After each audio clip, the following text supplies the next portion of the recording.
Al hablar de las parejas, necesitamos tomar en cuenta muchos elementos de orden humano, porque a veces caemos en el error de que pensamos o suponemos que Dios maneja todo, o más bien interviene en todo, sin ni siquiera considerar nuestra realidad humana. Déjeme decirte que la intervención de Dios podemos considerarla desde dos perspectivas: las intervenciones directas y las intervenciones indirectas. Las intervenciones directas son dos en concreto. La primera de ellas, los sacramentos; la segunda de ellas, los milagros. ¿Por qué? Porque no se necesita ninguna intervención humana. Dios de manera directa actúa. ¿Estamos claros? ¿Cuándo creen que Dios actúa de manera indirecta? A ver. A través de nuestros actos, ¿sí? Para que nosotros vayamos configurando lo que se conoce como la historia de la salvación, que es la intervención indirecta de Dios en la realidad humana, en esa historia que vamos confeccionando. Cada uno de nosotros participamos de esa historia de manera personal, de manera matrimonial, de manera familiar, de manera colectiva, de manera comunitaria, de manera social. Pero necesitamos dejar que sea Dios el que nos ayude o que intervenga a través de nosotros. Por eso, el tema que vamos a tocar esta noche: cómo ser asertivos en la vida matrimonial. Empecemos diciendo qué es la asertividad. Bueno, la asertividad se conoce en términos de hablar y actuar de manera correcta en los momentos precisos. A ver, ¿qué es la asertividad? En los momentos precisos. Y es que ¿cuánto necesitamos hacer eso en el matrimonio? Porque en el matrimonio a veces involucramos acciones de carácter nocivo que en vez de edificar el matrimonio, lo laceran, lo hieren, lo fraccionan. Es por eso que tenemos que tener mucho cuidado. Voy a empezar leyendo un texto de la palabra de Dios para apoyar un poquito lo que vamos a hablar hoy, tomado del Evangelio de San Mateo, capítulo 5. Saquen sus Biblias, sus tablets, sus iPhone, sus cell phone, y saquen el texto bíblico de San Mateo, capítulo 5, versos 35 al 37. 35 al 37. ¿Ya lo tienen? Bien, dice así: habéis oído también que se dijo a los antepasados: no perjurarás, sino que cumplirás tus juramentos. Pues yo os digo que no juréis en modo alguno ni por el cielo, porque es el estrado de Dios, ni por la tierra, porque es el estrado de sus pies, ni por Jerusalén, porque es la ciudad del gran rey, ni tampoco jures por tu cabeza, porque ni a uno solo de tus cabellos puedes hacerlo blanco o negro. Limítate a decir sí, sí, no, no, pues lo que pasa de aquí procede del maligno. Palabra de Dios. Bueno, aunque el tema que vamos a tocar no tiene nada que ver con el juramento o los perjurios, no vamos a hablar de eso. Sí vamos a hablar del hecho de cuidar lo que decimos, sobre todo el verso final que nos dice: sea tu hablar, sí, sí, no, no, que lo que pasa de ahí es del enemigo. Esto significa que cuando no cuidamos nuestras palabras, lo que hacemos, fácilmente podemos ser presa ¿de quién? Del demonio, ¿verdad? Para que haga él en nuestro matrimonio de las suyas. René Descartes, físico, filósofo, matemático francés, hablaba acerca de la necesidad de pensar y lo decía en estas palabras: primero pienso, luego existo, decía él. Qué importante para nosotros es usar el cerebro. A ver, todos, tóquense la frente. Toquémonos la frente. Tenemos que usar el cerebro. Dígale al que tiene a su lado, empezá a usar el cerebro, dígale. No le vaya a decir, ya ves, yo te decía que uses la cabeza. Bueno, entonces decíamos, qué importante es aprender a pensar. El catecismo de la Iglesia Católica nos recuerda una enseñanza sacada de la soteriología. La soteriología es una rama de la teología que nos enseña los medios de santificación. Y nos dice que los cristianos, en base al bautismo y a la gracia santificante, poseemos 3 potencias espirituales que rigen la conducta humana. 3 potencias espirituales. Estas son la inteligencia, la voluntad y la conciencia. A ver, repita conmigo. Inteligencia, voluntad, conciencia. Hay otras facultades que están subordinadas a estas. Por eso se llama facultades subordinadas. Una de ellas son los sentimientos, las emociones, que no pueden estar por encima de las facultades superiores o de las potencias espirituales. Deben estar supeditadas. Por eso pregunto, ¿qué es más importante, matrimonios? ¿Sentir o pensar? A ver, dígalo fuerte con convencimiento. ¿Qué es más importante? ¿Sentir o pensar? Pensar, así es. Es que está el punto. Lo que pasa es que en los ambientes cristianos quieren hacernos creer que es más importante sentir. Yo siento. No, no, sí que no es psíquico usted, hermano. El humano, por siglos de los siglos, ha desarrollado su vida en base al pensamiento. El sentimiento es importante aplicarlo en los momentos oportunos, pero sobre todo el pensamiento es el que debe dirigirnos, guiarnos, llevarnos. Insensatos, decía Jesús muchas veces a los apóstoles. ¡Ay, gente de dura cerviz! ¿Cuánto tendré que soportarlo? ¿Por qué decía Jesús eso? Porque los apóstoles tenían malos sentimientos o tenían malos pensamientos. Porque tenían malos pensamientos, no malos sentimientos. A veces eso pasa. En el matrimonio tenemos buenos sentimientos, pero ¿qué es lo que nos traiciona? Los pensamientos, ¿verdad que sí? Empezamos a pensar cosas que no son. Empezamos a crear en nuestra mente cosas que no existen. Por eso, para ser asertivos, necesitamos empezar a usar las facultades superiores o las potencias espirituales en 4 cosas muy concretas. La primera, los sentimientos o la emotividad. Ver, descubrir, conocer cómo respondo emotivamente a las circunstancias, a los estímulos.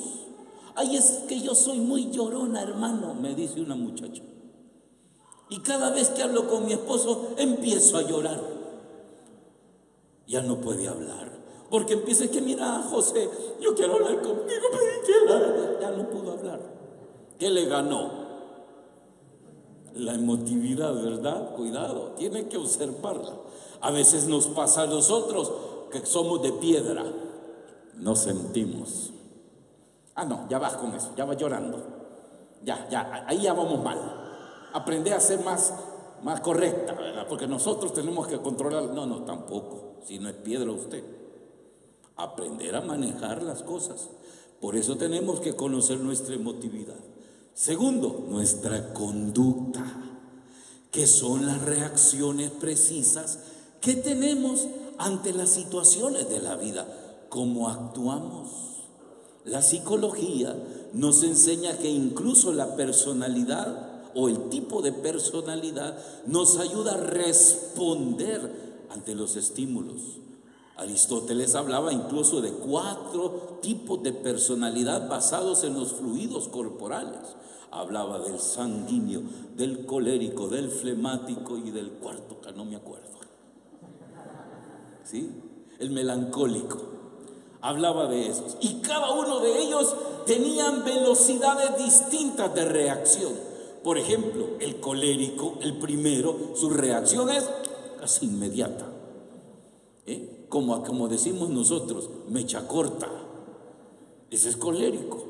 Ni le han dicho nada cuando ya está en la defensiva. A diferencia del melancólico, que el melancólico es la paz caminando.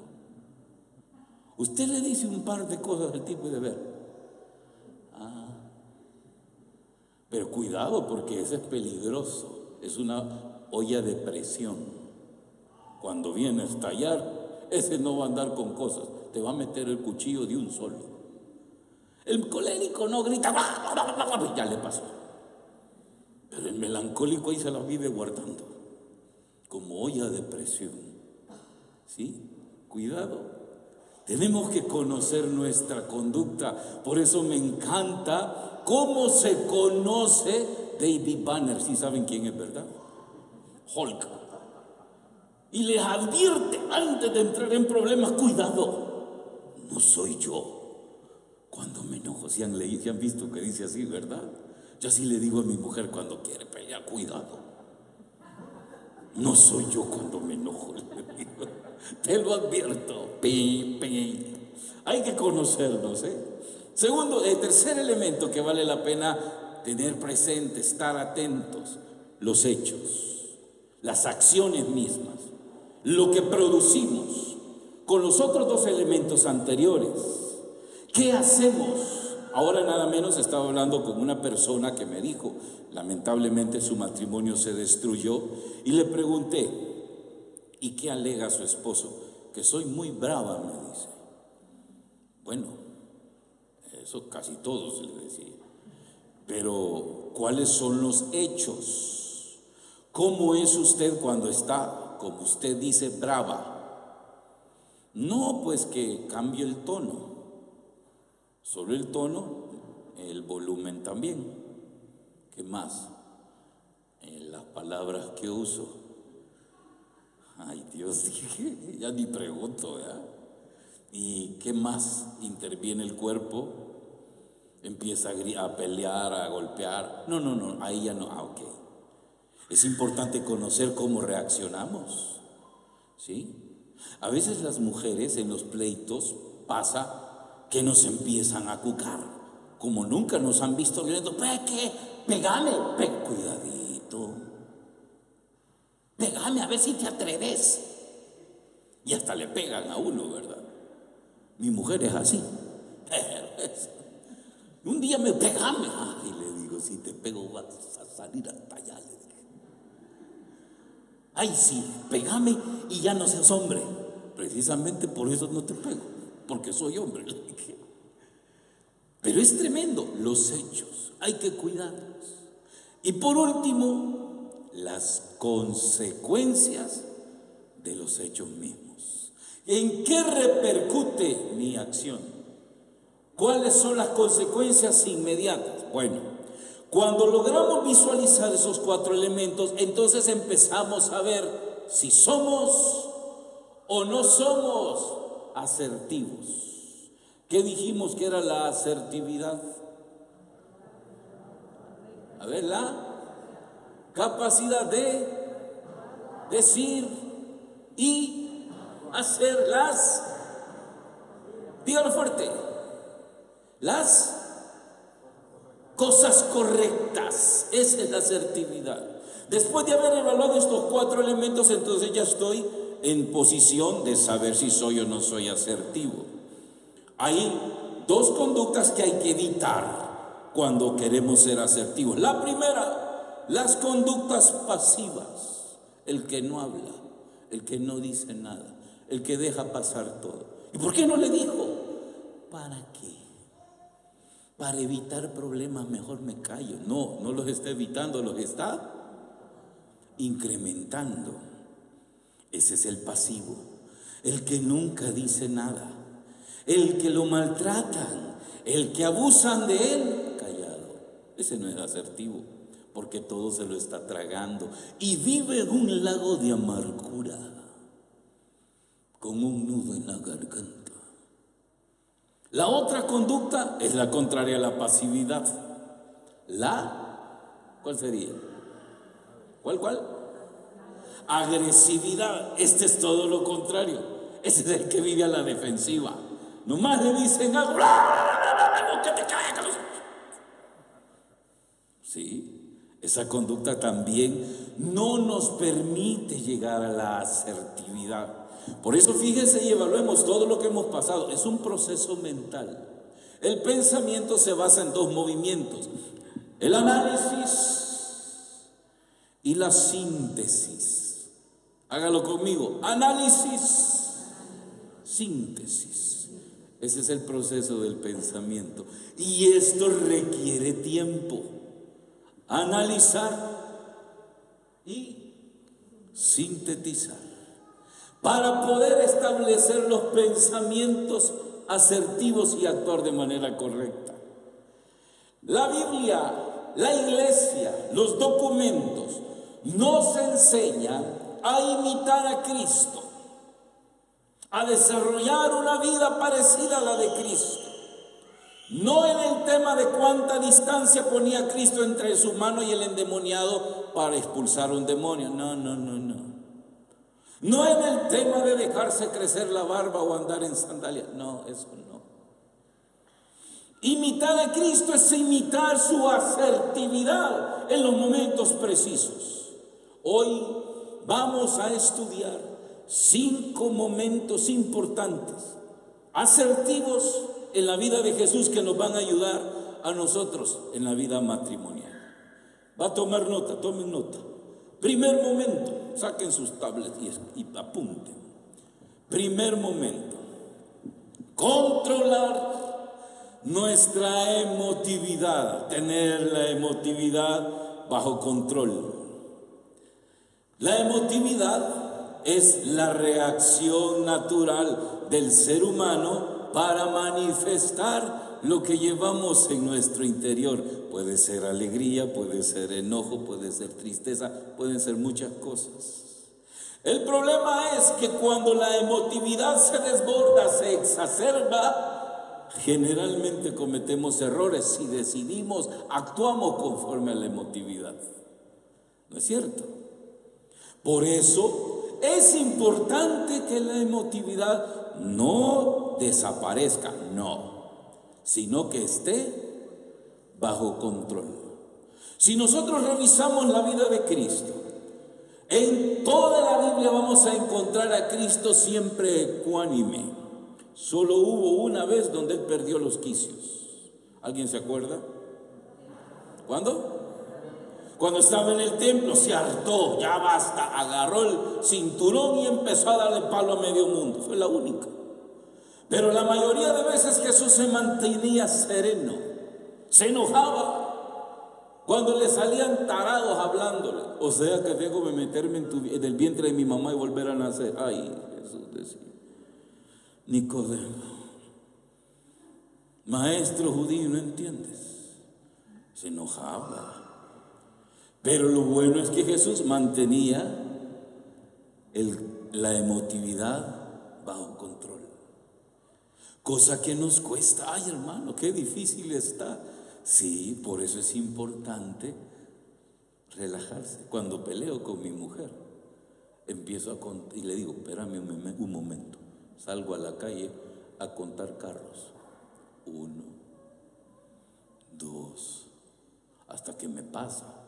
A veces llego contando 3.585, 3.500, pero necesito controlarme. La Biblia, San Pablo nos enseña en el capítulo 5 de la carta a los Gálatas los frutos del Espíritu Santo, y hay un fruto que muchos no sabemos qué importante es. Se llama dominio de sí mismo. Contra eso, dice San Pablo, no hay ley. ¿Cómo se llama? Dominio de sí. ¿Qué pasa cuando perdemos el dominio Entonces aflora la emotividad. Entonces empezamos a escupir sentimientos. Y después, cuando el cerebro empieza a funcionar, perdóname, no quise decir eso, pero ya lo dijiste, ya sacaste el veneno.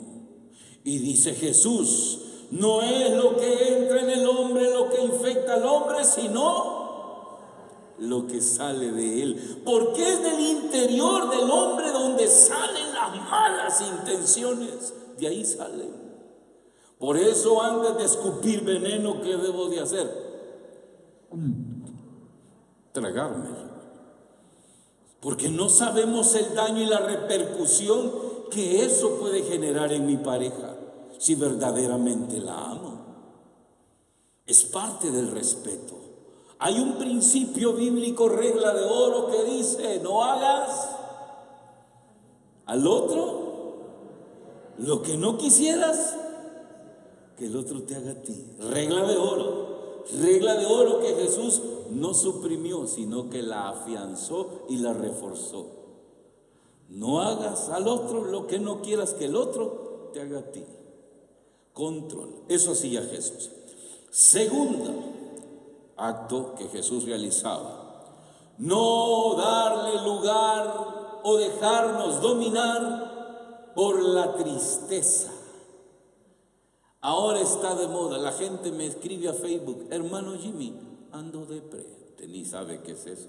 Mejor dígame tengo sida, pero no diga tengo depre, que es peor.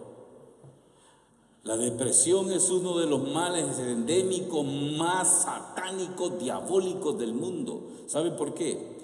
Porque todas las enfermedades, al final de cuentas, el enfermo lo que quiere es vivir, el depresivo lo que quiere es morir.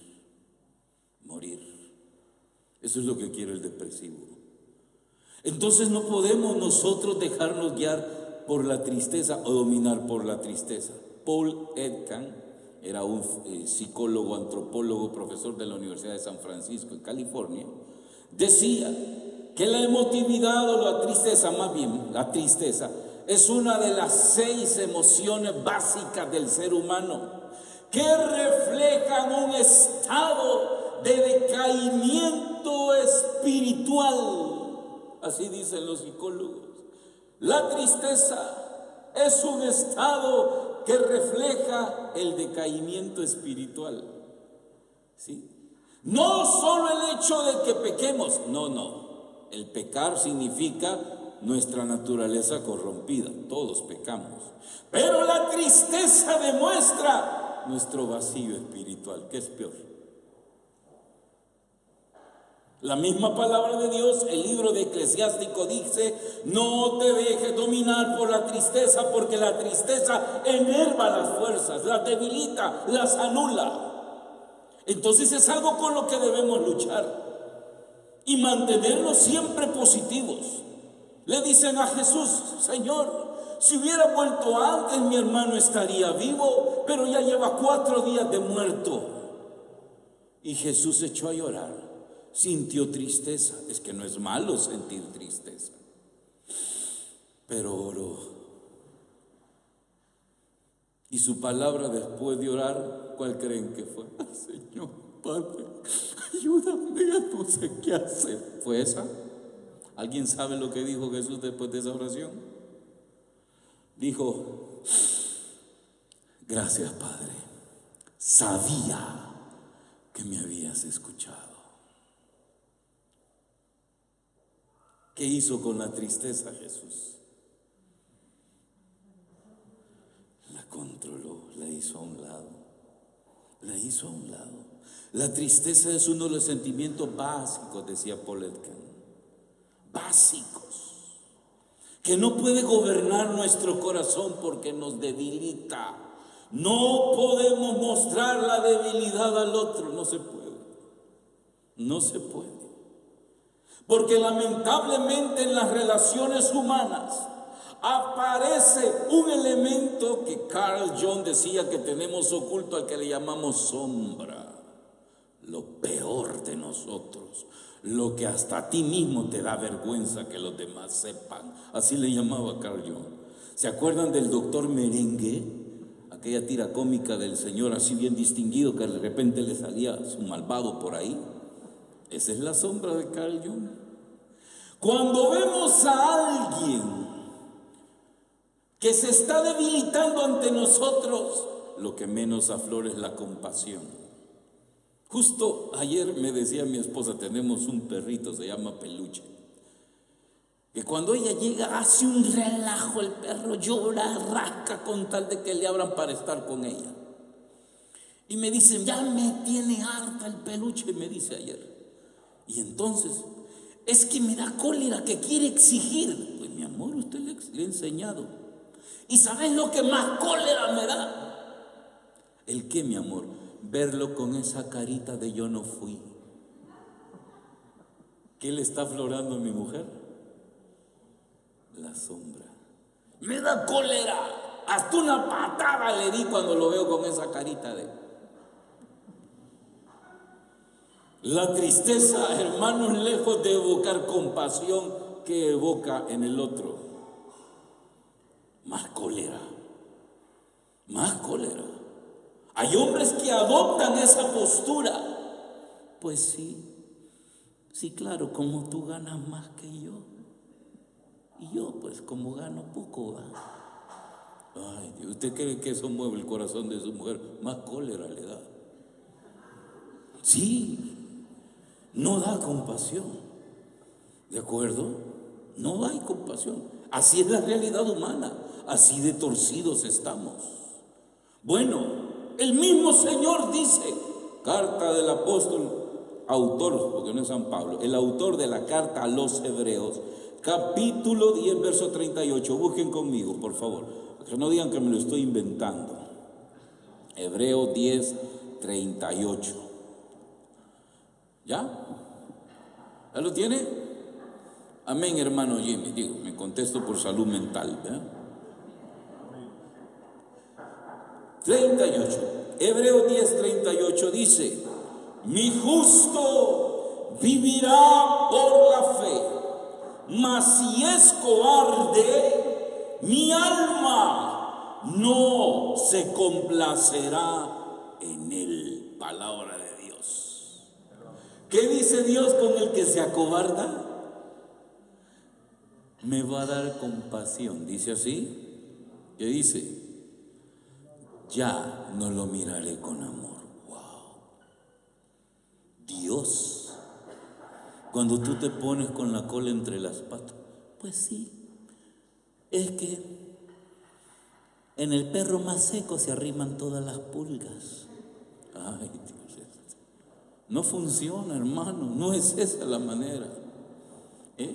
No es dando lástima a esta persona que la estuve ahora aconsejándola, hermano, y sabe que me escribió con un mensaje queriéndome hacer sentir lástima por él. Es que no es dando lástima, es actuando como Dios quiere que seamos. Llega una mujer con su hija entre los brazos y le dice: Señor, te he traído a mi hija que tiene un espíritu impuro, ayúdame. Jesús fue grosero y la vio de pies a cabeza y le dijo: no es bueno darle la comida de los niños a los perros. Fue duro, ¿no?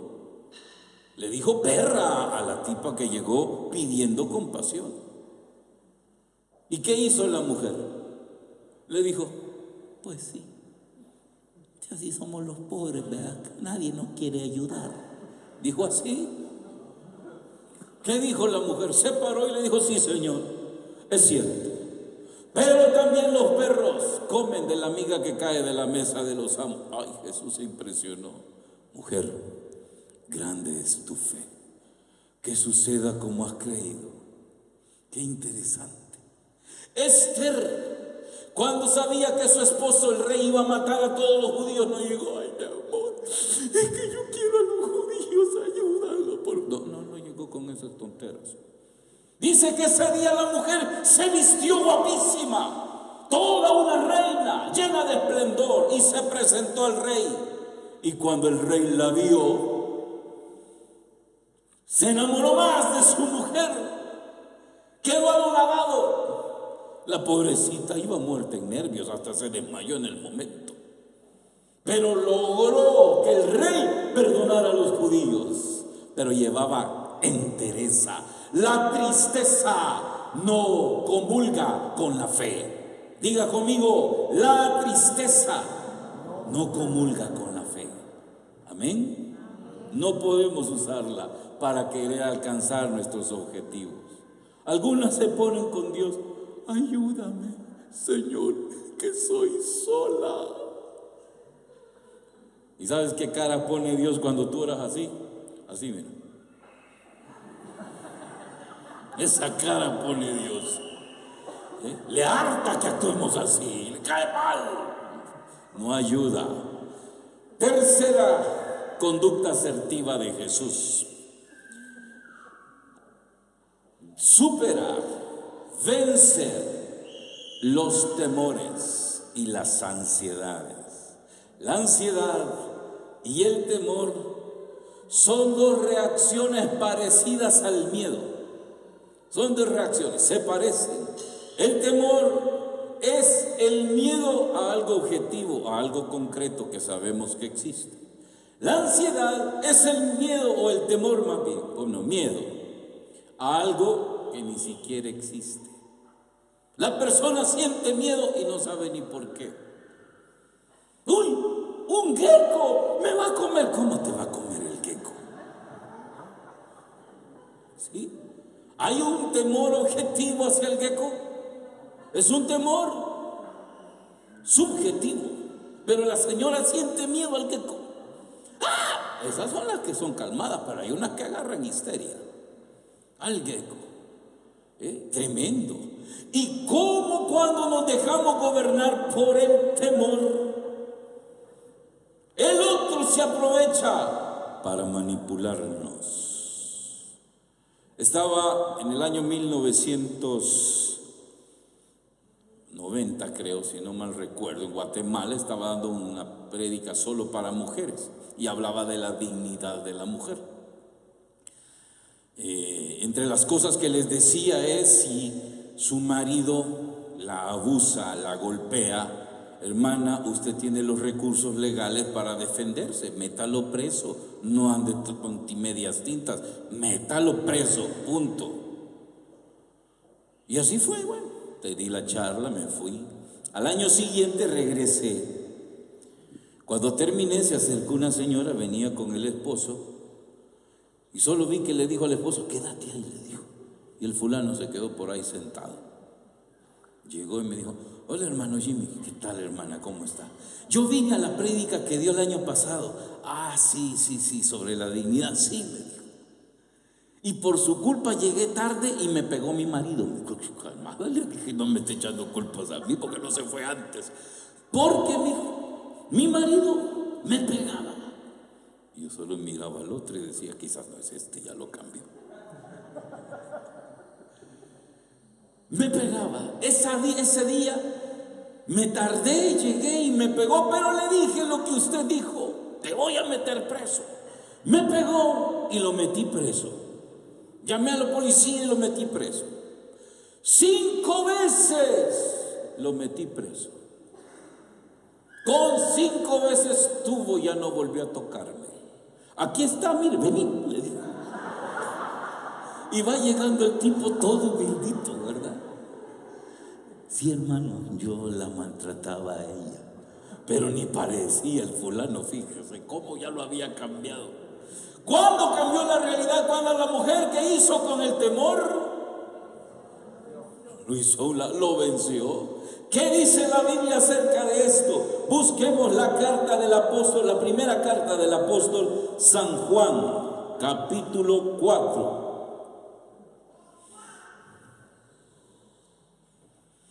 ¿Ya lo tienen? Versículo 18.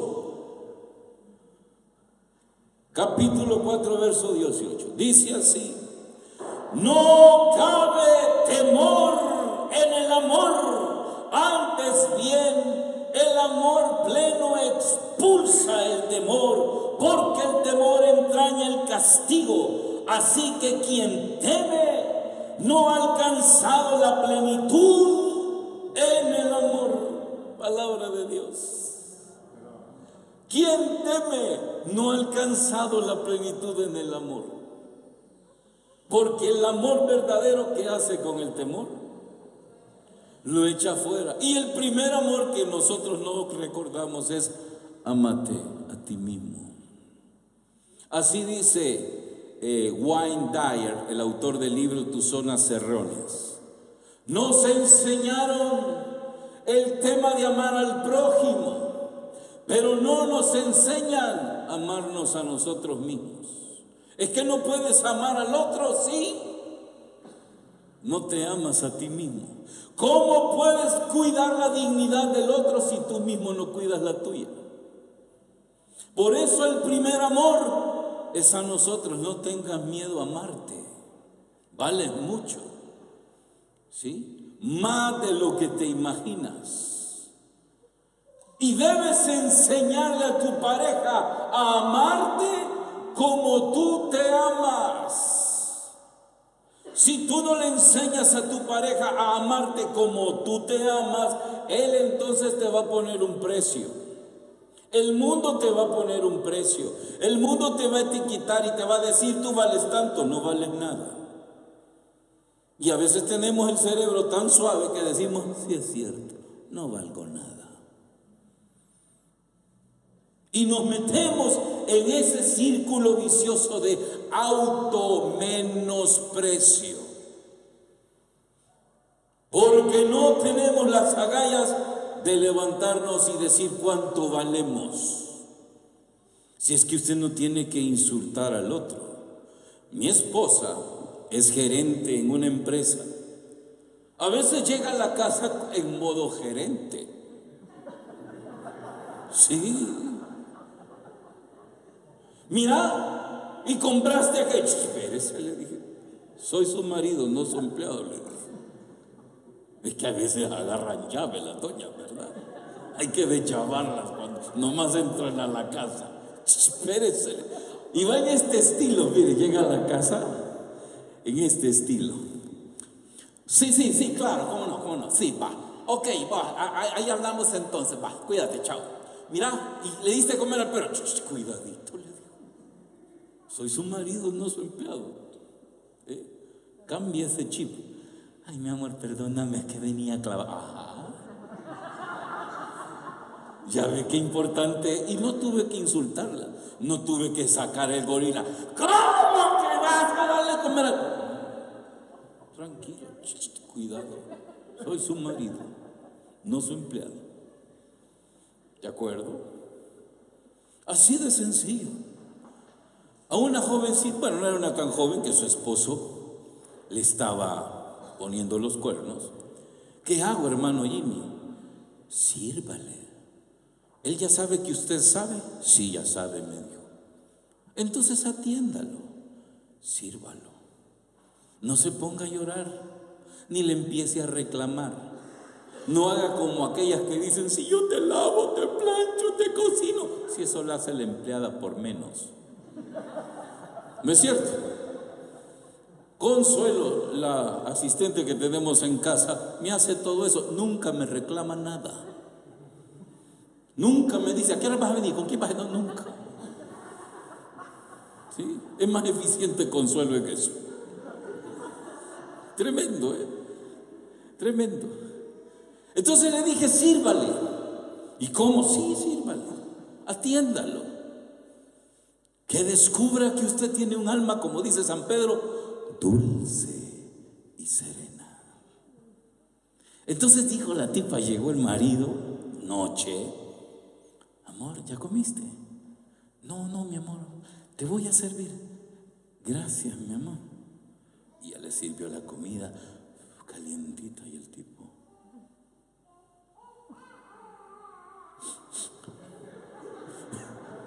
con ganas de cucaracha, ¿verdad? Ya pensaba que le estaban dando cianuro al tipo. Hay que ser asertivos hasta en eso. Date tu valor, no lloriques, no te pongas en ese plan.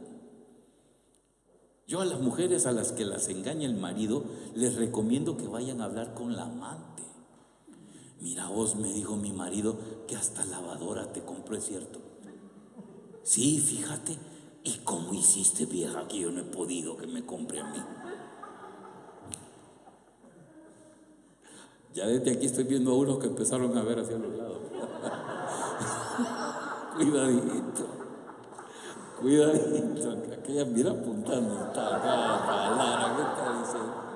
Cuidadito. Hacer fuera todo temor. La otra, descansar en Dios.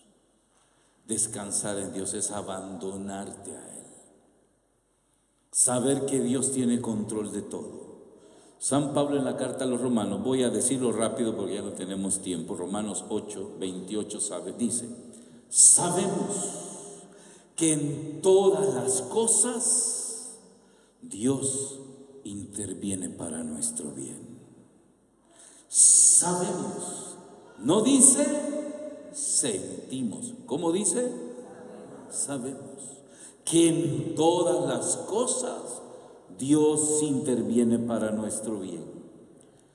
En todas las cosas. ¿Cuáles cosas? Las cosas agradables y las cosas desagradables que nos puedan pasar. En todas esas Dios interviene para nuestro bien. Si le hemos entregado nuestra vida, así que usted tranquilo, Dios está interviniendo. No a tu modo, no a mi modo, a su modo, que es el mejor. ¿O no es así? ¿Usted cree eso? Es que si no lo cree, por gusto, ¿qué está haciendo? Si usted no cree que Dios esté interviniendo en su vida, entonces, como dice Pablo, comamos y bebamos que mañana moriremos. ¿Qué estamos haciendo? Tu fe la debes de probar, no solo cuando aquí el ministerio de alabanza está cantando, qué bonito, rico se siente. Oh, yo creo en ti, alabado. No, eso es fácil.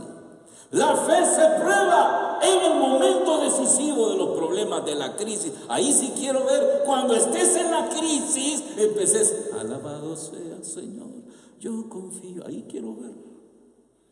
Ahí es donde se prueba nuestra fe. Ahí es donde debemos abandonarnos en Él. Haz lo que tengas que hacer. Así dice la palabra. Haz lo que tengas que hacer. Pero llega un momento en que aún lo que tienes que hacer no es suficiente. Entonces, ¿a quién le toca actuar ahí ya? A Dios. Y yo tranquilo, ya se lo dejo a Él. Ahora ya es tu problema. Pero es que me van a meter preso si no pago, pa. ¿Qué le vas a hacer?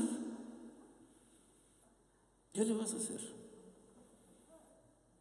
Dice que ya me llamaron los de Dicón. O sea, hello. Son la primera que te llaman. Y nos empezamos a angustiar. Y ya no confiamos en Dios. Y ya les he hecho la prueba aquí. Imagínate.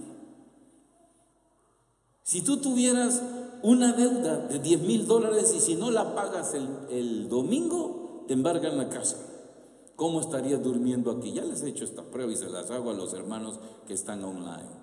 ¿Cómo dormirías si tienes que pagar $10,000 de aquí al domingo y si no te embargan la casa? ¿Cómo dormirías? Ni dormirías, ¿sí o no? Claro que no. Pero ¿qué tal si de repente llega Porfirio y te dice, ¿cuánto debes? 10,000. Pasa el viernes a mi casa, yo te voy a prestar el dinero.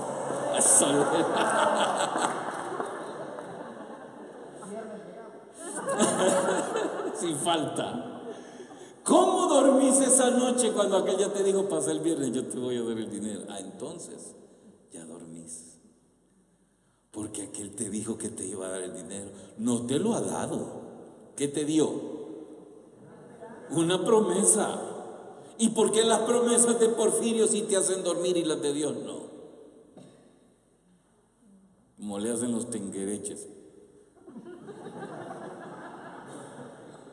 ¿Por qué? A ver, porque no ponemos nuestra fe en Él, nuestro descanso en Él. La última, actuar siempre por amor. El amor es el motor, hermanos, que mueve la vida del creyente. Y cuando actuamos por amor, siempre nuestros actos son los correctos, siempre. Claro, hay que entender que actuar por amor no es ser pasmado, tonto. Actuar por amor es actuar según los ideales del cristianismo. Eso es actuar por amor. En pocas palabras, tener asertividad operante ya en nuestras vidas. Sopesar por amor a mí, por amor a mis hijos, por amor a mi esposo, por amor al matrimonio. Pero el amor debe de ser el elemento central que mueve mis acciones. Hay una canción antiquísima, ustedes millennials ya no la conocen, pero los que están de mi edad sí la conocen. Decía la canción: todo empezó a ir mal desde que confundiste tus derechos con el amor y me viste como un rival. ¿Sí se acuerdan de esa canción? Los millennials no, que no conocen ni a Luis Miguel. Los de mi edad, sí te acordás quién era. Camilo Sesto.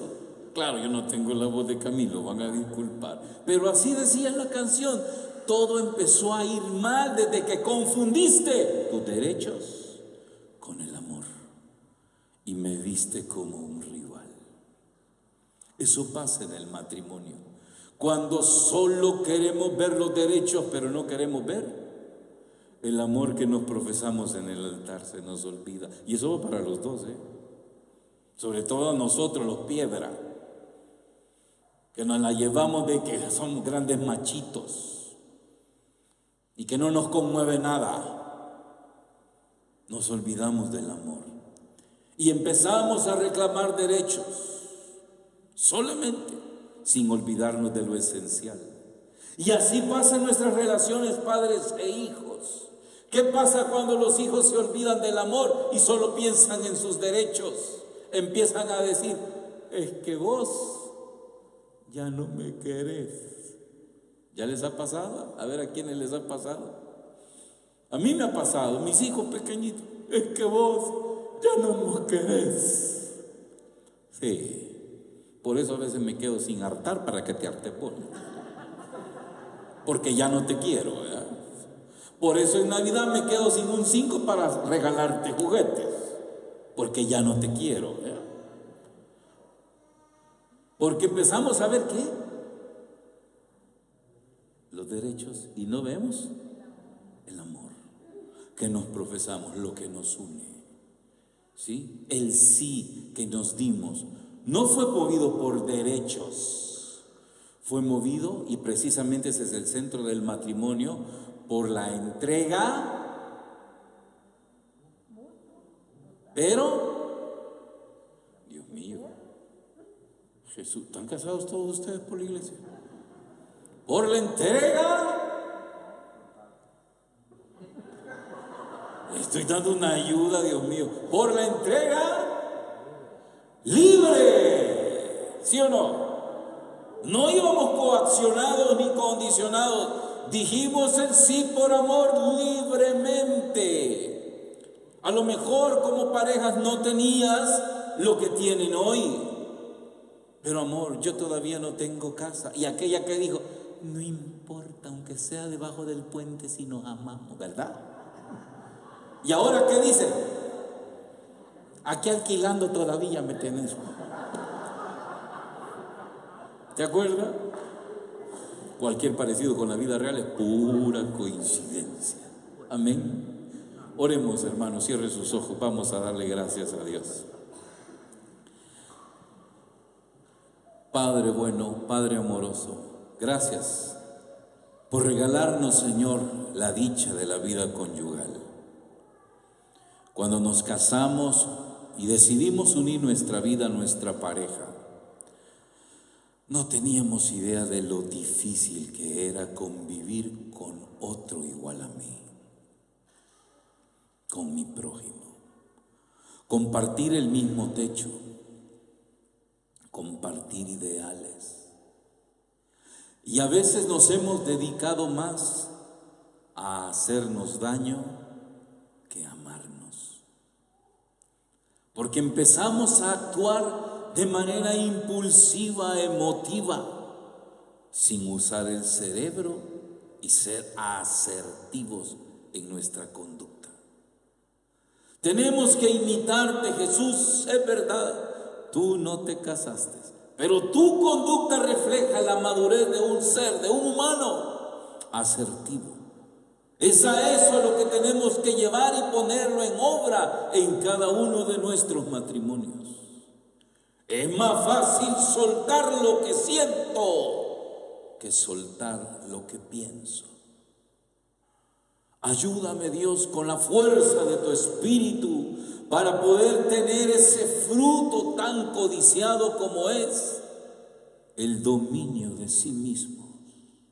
Ayúdame a tener control, a saber pensar antes de actuar, para saber qué decir y cómo actuar en el momento preciso.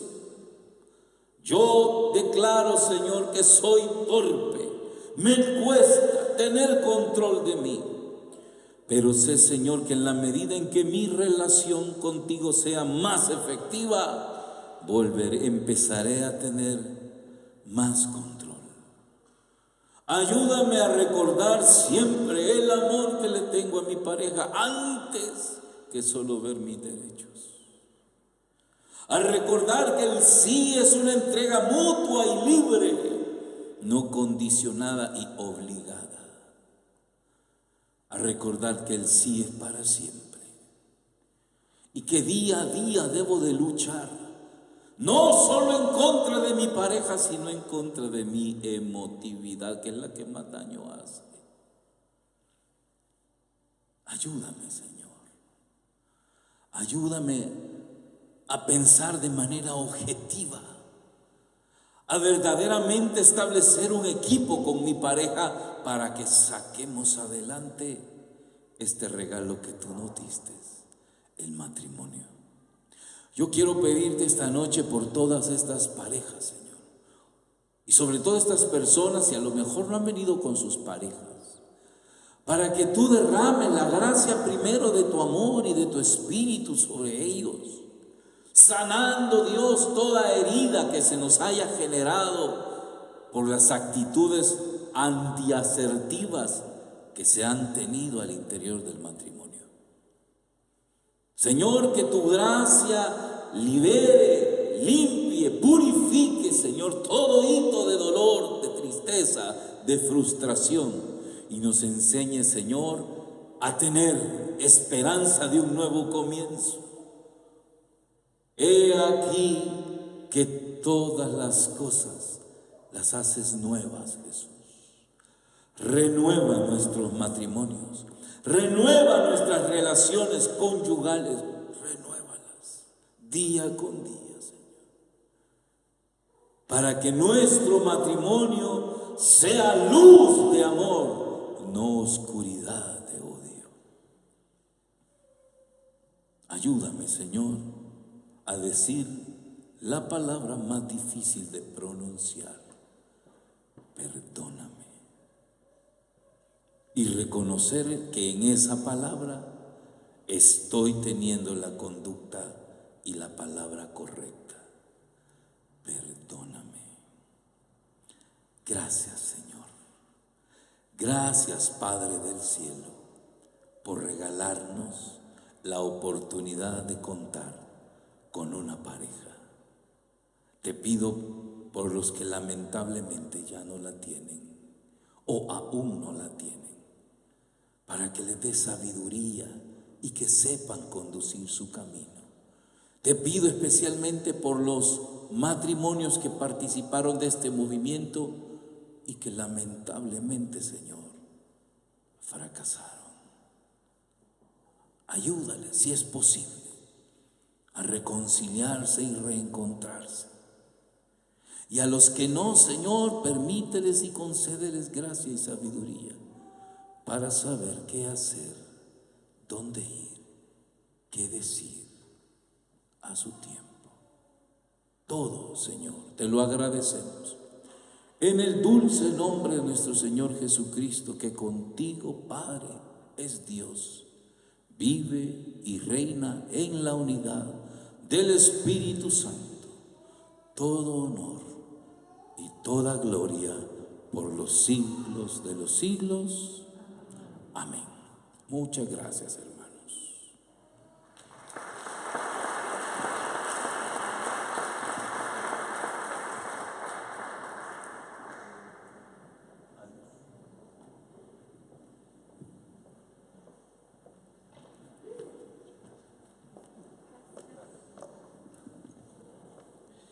Bueno, damos las gracias a nuestro hermano Jimmy Carranza, que nos ha traído un importante mensaje. Aprendimos que en nuestro matrimonio debemos ser asertivos, y esto es